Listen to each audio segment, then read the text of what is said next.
After a pandemic-induced hiatus, Marvel Studios returned this year and gave us 4 movies and 5 TV shows. And because it's the end of 2021 and all that content has been released, I decided that it's time to rank all of that in 2 parts. So this video is going to be a ranking of all 4 movies: Black Widow, Shang-Chi, Legends, Ten Rings, Eternals, and Spider-Man No Way Home.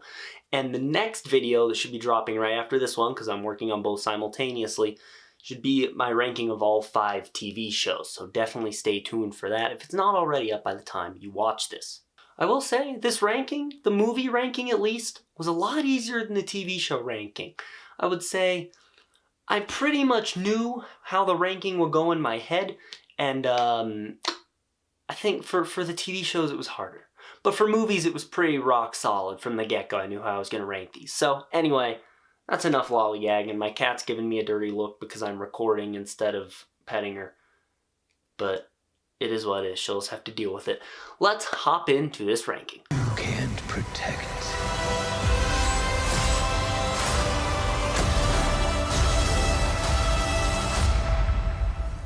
any of them. Coming in last place is going to be Eternals. Eternals is a movie with a lot of good ideas that it does not execute as well as it thinks it does. And most of my issues with this movie just stem from the fact that they decided to put 10 new characters in this movie. That is, 10 new power sets, 10 arcs, 10 motives, 10 new names and faces to learn, all in the span of 2.5 hours, and it's a getting the team back together movie as the first movie, which doesn't usually work when you don't know these characters already. And there's also, on top of that, more story to tell. And this results in a bunch of characters getting sidelined or basically forgotten about. MAKKARI is a great character, one of my personal favorites, but she doesn't show up until near the 3rd act of the film. Then you have Druig, who has this entire town enslaved, but the movie doesn't even have time to take a step back and ask if what he's doing is justified. And then there's this amazing flashback to the bomb going off in Hiroshima, and Phastos is there, and Phastos feels personally responsible because he was pushing humanity towards this sort of technological development. But then 5 seconds later, he says that they're the problem, even though he was blaming himself a minute ago. And then you have characters like Thena, who has a great setup and potential to be the best character in the film, and then they do nothing with that amazing setup. And then you have Ajak, who is a great actress given absolutely nothing to do and maybe 5 minutes of screen time. Some of that is just her dead body. In fact, it is so full of characters that KINGO leaves for the 3rd act. He has no reason to do so. The script gives him no motive. He just leaves because there's no room for him in the story anymore, because we have to wrap up all the emotional investment that we're supposed to have with all these other characters. So he just leaves and then shows up at the end as if he was there the entire time. And then arguably the worst part is the way this movie handles its romance.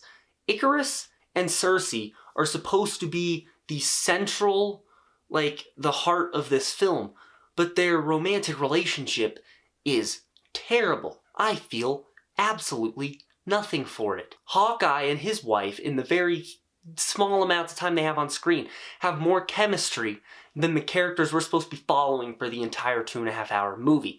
In fact, Cersei's other love interest, Dane Whitman, is also, that's just as bad of a relationship. And the weirdest part of this movie is the character of Sprite, who is technically 7,000 years old, but she's trapped in a 14-year-old's body, and she is madly in love with Ikaris, which I get that they are technically the same age, but as an audience member, what I'm watching is a 14-year-old trying to bang a 35-year-old, and that just makes me very uncomfortable, and I don't know why that made it to the final draft of the script. And from a story standpoint, I also feel like this movie fails in certain areas. The characters don't even learn who the true enemy is or learn what their true goal is until a few minutes before the final battle. I also think it's insanely dumb how Cersei defeats a god on her first try. I don't care if all the other Eternals had linked together to give her their power. It was harder for her to defeat a deviant than it was for her to turn a god to marble. No amount of power the Eternals have should make it that easy to defeat a god on the first try. The movie also has a massive Thanos plot hole that I'm not going to address, but it's also this thing that they have been inactive in Earth's problems for over 7,000 years. And so you have this very passive group of characters that have been passive the entire history of the MCU and are also passive in their own movie, and it makes it really hard to care about them. As I mentioned, Icarus is a character I like, Druig and MAKKARI I like, and Gilgamesh to a certain degree. The rest of the characters, especially Cersei, can just go away and not come back. If I never saw them again, I honestly wouldn't care. A lot of people will argue that people who think this movie is boring only say it's boring because it doesn't have a lot of action. Well, I respectfully disagree. I think it's boring just because it's boring. It's a movie that seems like it has an identity crisis. When it wants to be a normal Marvel movie, it feels like something completely different, but when it wants to be something completely different, it feels like a normal Marvel movie. That said, some positives with this movie. Chloe Zhao won the Best Directing Award for a reason. The movie is beautiful to look at. She directed the hell out of this movie. Eternals is a film that has about 2.5 hours worth of great ideas, and manages to screw up every single one of them to a certain degree. And that's why it falls last place on this list. At some point, we all have to choose between what the world wants you to be and who you are.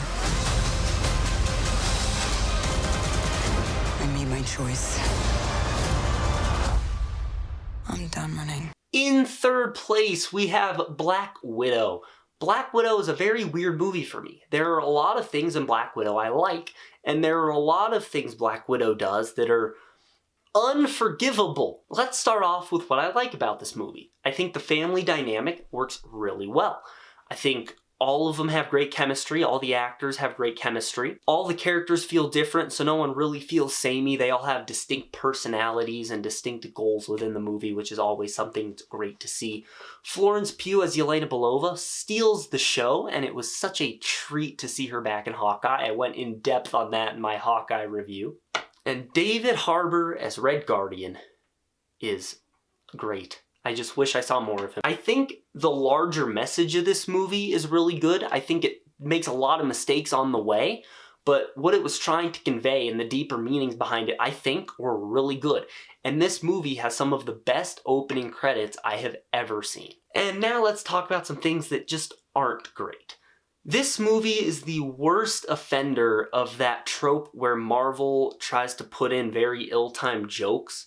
There's a scene where Yelena is talking about the fact she doesn't have reproductive organs because they were forcefully taken from her and that her body was she was no longer in control of her own body. And that is something that should be a very hard-hitting moment, but instead they use it as a joke where Yelena tells it in a very funny way, and then Red Guardian gets all grossed out and tells her to stop talking about it, and then immediately cuts this joke of their helicopter falling out of the sky. Basically, when this movie, I don't think it has a single scene besides the opening credits where you can take it seriously because it always wants to plug a joke in every single scene. A lot of people hate that Taskmaster was gender swapped, but I'm gonna be real here. My issue with Taskmaster does not lie at all with her being gender swapped. If the story has a reason for changing a certain character and it works out for the better, I'm fine with it. There are plenty of times the MCU has done that. There are times movies in general, comic book movies, have done that, and it's perfectly fine. So my issue with making Taskmaster a female is not what I don't like about Taskmaster. What I don't like about Taskmaster is that they took everything that makes Taskmaster cool out of Taskmaster and didn't put anything else new into Taskmaster. They did the X-Men Origins thing where they take a character known for talking all the time and they shut them up and they don't say a word. But what I cannot at all come to terms with is the fact that Taskmaster does move copying one time in the movie. And that's the first fight with Black Widow, and it's not even that noticeable. Every other time, the only people Taskmaster copies are other fan-favorite Avengers, so that way we're all looking like Leonardo DiCaprio. Never once does Taskmaster actually copy the person that Taskmaster is fighting. This character is not Taskmaster.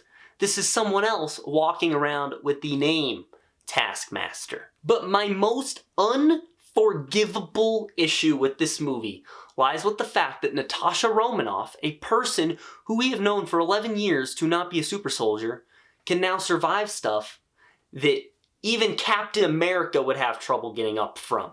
This movie also has two gimmicks that I hate. The first one is that quick fix thing that superhero movies tend to use when they realize they have way too much story and they can't think of a good solution for a big problem. So they just have this one scene where it's just an easy to solve problem. I'll give you an example outside of this movie. The Dark Knight Rises is a movie I love, but there's one thing I take issue with. In this 2-hour, 45-minute movie, they could not think of a natural, organic way for Bruce Wayne to become Batman again, so they give him this leg brace that just heals up all of his injuries immediately, and he can suddenly go from needing hockey pads to kicking through brick walls, and then he's Batman again. Nuh-uh, that's bullshit. This movie does the same thing. In the very start of this movie, someone hits Yelena with a red dust that undoes her brainwash. Where did this dust come from? I don't know. The script doesn't know. You're not supposed to know. All you need to know is they can solve one of the main problems of the film in about 5 seconds. And that's exactly what it does. And the second big gimmick this movie does that I hate is that mask thing in the MCU where you can put a mask on and it changes your entire look, and then you put a wig on and you look like that character. I've never liked that. I didn't like it in Winter Soldier. I didn't like it in Falcon and the Winter Soldier. And I don't like it here. And I wish they would stop using it. And lastly, Dreykov is a horrible villain, but also he can't be killed because anyone who smells him loses all ability to physically kill him. Some people might call that creative. I call it bad writing. But I think Black Widow's strength, which is the strength of a lot of MCU movies, is that it's not trying to be the best MCU movie. It knows what it is. It's trying to be a fun and entertaining time. It makes a lot of screw-ups along the way, but hey, when I was in COVID isolation, I rewatched this movie, and I was entertained from start to finish. My son, you can't run from your past.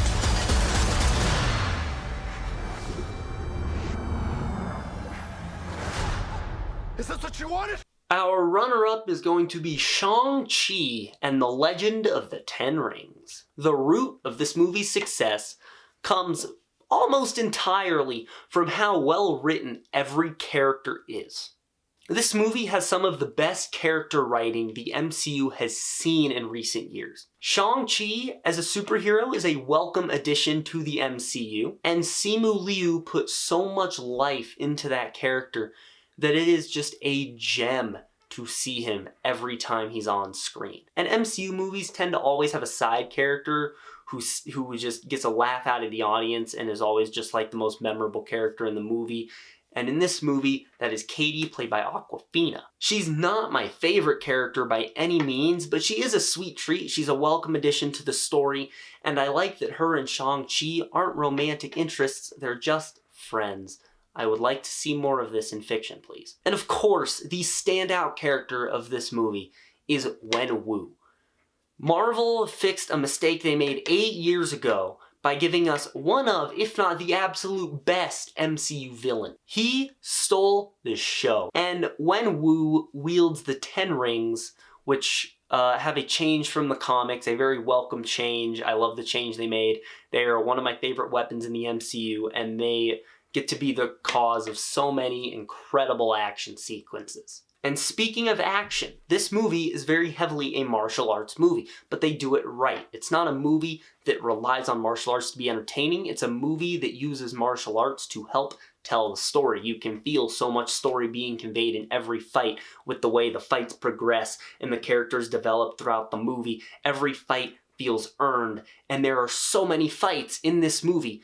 Each of them feels so distinct and so relevant to the story that taking a single one of them out could derail the entire movie. And this movie has some of the best choreography in the MCU. All of those action scenes are so fun to watch. The final fight between Shang-Chi and Wenwu being my personal favorite.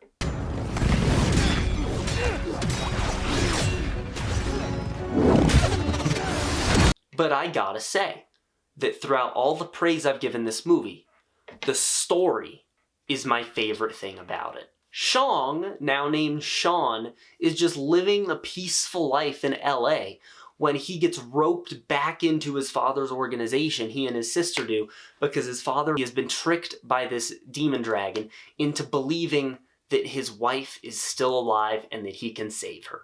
And that is the entire synopsis of this movie. There's obviously dragons and magical rings and all that, but at its core, it's just such a personal family story. And something I like about this movie is that the twist of it is that there is no twist.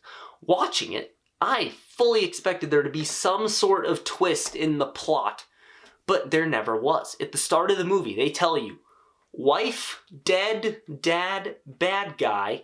Shang-Chi is gonna get pulled back in by his father eventually, and that there is a very dangerous dragon trying to break free. And there is no plot twist. All four of those things are completely true, and the plot just plays out exactly how everything was laid out for you. It's genius! I expected there to be a twist, and there wasn't. I think the one, if I were to have a criticism of Shang-Chi, it would be that the dragon on dragon fight wasn't that thrilling, but that's all I can really think of off the top of my head. I mean, I've got other things to say, but like true negatives, that might be it. Overall, Shang-Chi is a really good time. It's a solid MCU entry, it's a solid MCU standalone film, and I cannot wait to see where they take Shang-Chi and the entire world of the Ten Rings in the future. But there can only be one number one. Peter, you're struggling to have everything you want, while the world tries to make you choose. Spider-Man No Way Home. I don't think I've ever been as cautiously optimistic and at the same time as insanely surprised with a movie as I was when I saw Spider-Man No Way Home. But the movie delivered and then some. It addressed basically every criticism I had with MCU Spider-Man and fixed it in a way that did service to the character without destroying anything that we had seen in the previous two movies. Which is how you should do a trilogy, Lucasfilm. I think the one issue this movie could have addressed, but it really didn't need to, would just be name-dropping Tom's Uncle Ben. But I'll let it go, because basically everything else was amazing. It told the best Peter Parker story since Spider-Man 2. In fact, you could probably argue it's the best Peter Parker story on film, period. The character writing delivered, which is not what I would expect coming out of Homecoming and Far From Home. MJ and Ned get in on the action in this movie, and Peter and MJ actually have chemistry instead of just being a plot device for the sake of comic accuracy. And Brad. I hope Brad died off screen. This movie is chock full of fan service, but for the most part, it's the right kind of fan service that exists to serve the story. Seeing Toby and Andrew come back is something that most of us have known would happen for like a year now, but it's still surreal to think about the fact that we actually got the live-action Spider-Verse. But the guy who stole the show for me was Willem Dafoe's Green Goblin. Give this man an acting nomination for what he did as Green Goblin in this movie. Green Goblin in the original Spider-Man was entertaining. In this movie, he was terrifying and sadistic. I also never thought I would care about this version of Aunt May because I don't like the MCU's Aunt May, but I almost shed a tear when she died. And having someone give Tom the great power, great responsibility speech, even if it's Aunt May and not Uncle Ben, it works. I'll take it. I almost cried when Aunt May died. I almost cried watching the ending. I did cry in my spoiler review talking about the ending. This movie has one of the best endings in a Spider-Man movie, among the best in a comic book movie, that ends the trilogy in a perfect way and also sets the stage for for what they can do next with Spider-Man. The only thing I could criticize about this movie is that I wasn't really on board for the first 30 minutes, but the next 2 hours blew me away so much that I honestly forgot my issues with it, and on the rewatch, it only made the movie that much better. I also think the reason this goes above Shang-Chi is also just the emotional attachment that I have to Spider-Man over Shang-Chi will really triumph at the end of the day. Spider-Man, one of my all-time favorite fictional characters, so I'm always going to gravitate to a Spider-Man story more than I'm going to gravitate to a Shang-Chi story. And that's personal preference. There's of course people that will gravitate towards Shang-Chi more than Spider-Man. I'm just not one of those people. For the most part, Spider-Man No Way Home was everything I wanted from MCU Spider-Man. And it comes out not just as the best MCU film of the year, but one of the best MCU films, period. There you guys have it. That is my ranking of all 4 MCU films for 2021. What's your ranking? Let me know down in the comments below. Also leave a like on this video, subscribe, click on the bell icon to receive all notifications from the MCU HQ. That's gonna be it. Have a great day, guys.